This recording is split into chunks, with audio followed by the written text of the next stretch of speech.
హరీష్ రావు గారు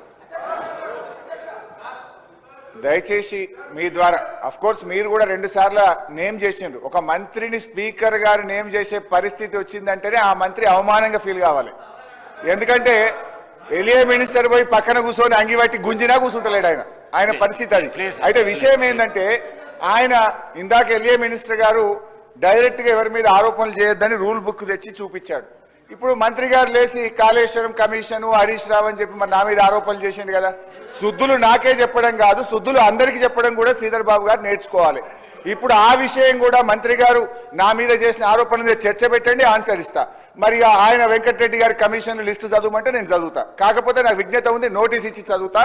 దయచేసి వారు మాట్లాడినటువంటి అన్ని వ్యాఖ్యలు, ప్రశ్నకు సంబంధం లేని వ్యాఖ్యలన్నీ కూడా సభ రికార్డుల నుంచి తొలగించాలని మీ ద్వారా కోరుతున్నా. శ్రీధర్ బాబు గారు మా గురించే లేచి చెప్పడం కాదు, మీ మంత్రులు మీ సభ్యులు తప్పు చేసినప్పుడు కూడా మీరు లేచి చెప్పడం మీ బాధ్యత. పరిశీలిస్తాం.